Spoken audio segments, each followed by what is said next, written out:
There we go. All right. Welcome everybody, and welcome to the first video. Today on this video that we'll be discussing what is truth, and from here we will go into other topics, but this is our first introductory one. And today I have with us is Nathaniel Thompson and Josh Clareman. They're both in Seattle, which is really awesome, and they're doing work over there. So if you would guys give a quick introduction of who you are and what you do, and then we'll get into the questions. Well, I'm Nathaniel Thompson. I live in Seattle, Washington, and here I do ministry as well as getting into art and writing again. So that's my passion. I'm Josh Clareman, and I work here with Nathaniel and two other couples to plant a church here in the West Seattle area. And I think it's going pretty well. Despite COVID, we are persevering and enduring, actually. Awesome to hear. Well, brothers, Nathaniel, since you wrote the questions down, we'll go with that. What was the first question on that list? The first question is, what is truth? What is truth? So I'm not going to ask what is your truth or what is your perception of truth. I want to know the definition of what is truth then. Nathaniel, and then Josh, could you answer that? My simplest answer is that truth is that which corresponds with reality. To expand on that in a poor man's version like me, I would say truth is true for all people in all times in all places, regardless of what you believe and whether or not you know it. It is true. Yeah. I was definitely going to go with the answer that you have given, Nathaniel, and that is truth is what corresponds with reality. It doesn't matter if and to kind of go off of what you're saying, Josh, if there's a mountain in Nepal, it's there if I believe it or not. That's the truth, So well, you kind of already started to define it as well when you opened up. It's not your truth. It's not subjective. It's grounded in objective facts and reasoning. It's not whatever I want it to be. It's what can be known and is for sure proven, and therefore it is true for everybody. Yeah, definitely. To keep going on, Nathaniel, since you were more, how should I say, well prepared and you wrote those questions down, what's the second question that we have? The second question is the follow-up to the first, and that is, how is truth determined? How do we determine truth? How is truth determined? Yes. So do we have like a truth meter that we point at the sky and pull the trigger and it tells us this is true and this is not true? Or is there a more definite way of knowing what truth is? Is there perhaps a scientific or mathematical way of doing this? I would argue it's probably a little bit of both. Man has been created by his creator with rationale and intelligence, and so there is an element to thinking, but I would also argue that there's a proper way to think and an improper way to think. Again, if truth is that which corresponds with reality, then truth is limited to or confined by reality. Thus, it is ingrained in the way that things have been. It's ingrained in the way things are, and it will continue to be ingrained in the way things will be. It exists outside of us. It is presupposed by us before we think or do anything. The fact that you're listening to this conversation and you're interpreting my words as having meaning and intelligence and conveying a message actually conveys or illustrates the fact that you're actually presupposing certain elements of truth in listening to me. Definitely. That's a great and awesome and well thought out answer. I really appreciate that. Josh, you got anything to add to that? If I have a watermelon right here, I don't, unfortunately. But if I had one and I set it down and I said, that's a watermelon, and Nathaniel said, no, that's a walrus. Well, how do we know what's true? Well, first we can look at it and we can see it doesn't have walrus type features. Second, we can look at its history and see that it was grown out of the ground on a vine.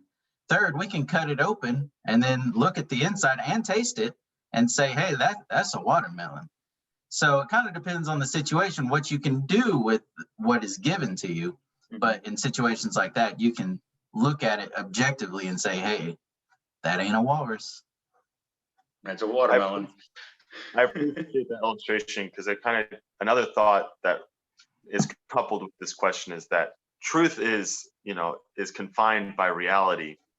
Truth is not determined by us as much as it is discovered by us, because if truth exists outside of us and we're all confined to the limits that truth places on us as being, that which corresponds with reality, then our job as humans is really discovering truth. It's opening up that watermelon and tasting the sweetness of the watermelon and learning the fullness of what watermelon means to us.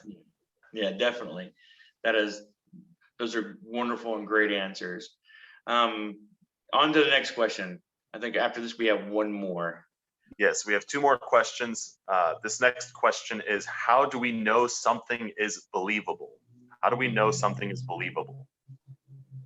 I mean, if we look through all the history books and everything like that, we can know that things are believable, even if those history books are recorded in a different manner. Like the annals of the Roman annals, they were recorded differently than the scriptures. The scriptures are historic reference, historical accounts and stuff like that. If the annals are believable as a historical record, then we can look at the Bible and say the same thing is true for it. They're being held to the same standard. Would y'all like to go off of that, or do y'all have anything else to add? Or I think just in one word for me would be evidence. That proven fact of something that ties in with that. You can see the evidence of it, you can know it's true. Or believable, I should say, in this sense. Yes. I think for me, something is believable when it has a basis in reality, whether that's evidence, whether that is what's the word I'm looking for? Complementary to laws of rationality and reason. Webster's 1828 dictionary defines belief as a persuasion of the truth or an assent of mind to the truth of a declaration, proposition, or alleged fact on the ground of evidence, which is coupled with what Josh just said, distinct from personal knowledge as the belief of the gospel, belief of a witness. I appreciate him highlighting that, because he kind of does a good job of kind of encapsulating the various ways in which we can take something that's believable. Whether it's a witness testifying to what happened in a crime, whether it's an evidence of something that happened in the past or something that's happening now. And there's all these different realms, declaration, proposition, alleged fact, that we accept as believable when it meets the criteria of having a basis in reality.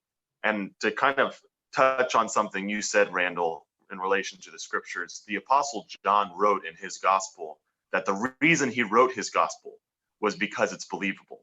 He wrote, now Jesus did many other signs in the presence of the disciples, which are not written in this book, but these are written so that you may believe that Jesus is the Christ, the Son of God, and that by believing you may have life in his name. John actually is telling us there what happened with Jesus has a basis in reality. And that basis in reality is the witness that I'm presenting to you. I saw this happen. I witnessed these things, and I'm telling you that they're real. So I'm going to add a new question here. You're talking about evidence and witnesses. How many witnesses is needed for something to become believable then? Well, that's a good question. We oftentimes believe something to be true based off just one witness. In terms of the biblical account, we've got countless witnesses. Yeah. And I think that's something that, when it comes to those eyewitnesses, I mean, when someone comes to me and says, this has happened to me, I do give them the respect of saying, okay, that is true from your perspective. What else do you have to back it up? Who are your other witnesses? And this goes into account that, you need at least 2 or 3 to get a good grasp of what has happened. Something that I think I've learned or have been around a lot was police officers, when they take an eyewitness statement, they usually don't take account of the person that something has happened to. They take it's the account of people who saw it. Because if you take the account of the person who it happened to, their view is going to be skewed because it's in only one direction. But if you have the witnesses who saw it around them, then they know they can add those pieces in, and then therefore they can have more of an eyewitness evidence and make that story, but that account believable then.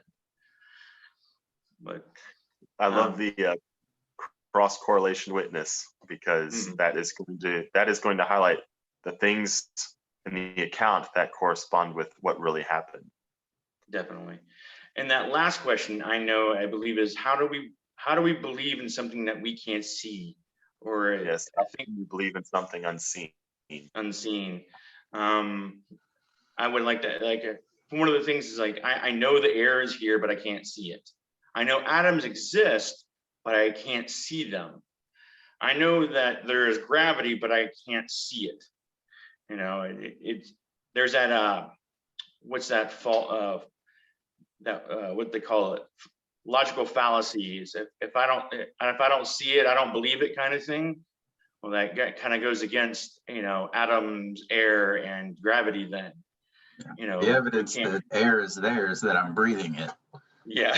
The evidence that gravity is there is that I could fall out of this chair if I was careless. I'd hit the ground hard. Gravity is there. And so the reason we can believe in something that is unseen is because of the evidence that it produces, that it is there. The result of gravity, the result of air. Mm-hmm. Nathaniel? I appreciate, the examples you gave. History by nature is belief in the unseen. Mm-hmm. When you start talking about anything historically related, I mean, when we start talking about what we said 10 minutes ago, we're talking about something that, currently speaking, is not seen. Although you could obviously rewind it and watch the video and see it, but history by nature, you can't do that. History is not a video where you can just rewind and watch from the beginning. I never saw George Washington, but I believe he existed. I never saw Julius Caesar, but I believe he existed, because much like the air and gravity and atom illustrations, these historical events left an imprint that we can see. Mm-hmm. You can see, even though you can't see air, you can see the effects of air. Mm-hmm. Even though you can't see gravity, you can see the effects of gravity should Josh fall out of his chair.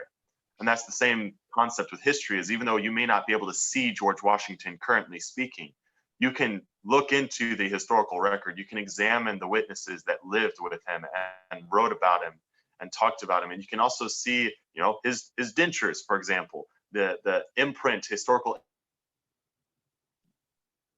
So with that being said, you can believe in something unseen on the grounds of evidence, laws, or rationality. And I really appreciate, when it comes to Christianity, I really appreciate Christianity when it comes to this, because 1 John, again, quoting John, in his letter, 1 John, he actually opens up with this concept of that which was from the beginning, which we have seen with our eyes, which our hands have handled, the word of life. John is actually from the get-go making an assertion saying, look, the God that we worship, the God that we believe in, the God that we may not see, was seen in the flesh. He was heard in the flesh. He was touched in the flesh.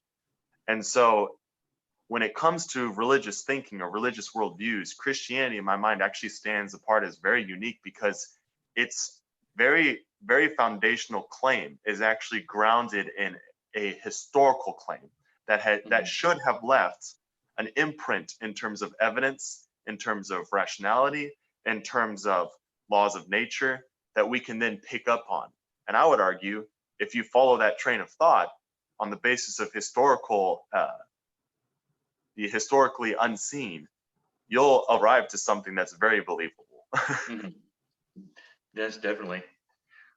Well, gentlemen, thank you very much for your time and everything else. I appreciate your answers. And to anybody watching this video, I hope this helps you out and gives you more questions for us to answer, or answer some of the questions that you have that are in your mind, and kind of give you something to grab onto. I'm hoping that this video gives you a little bit of direction in the direction that you want to go and pursue in your life.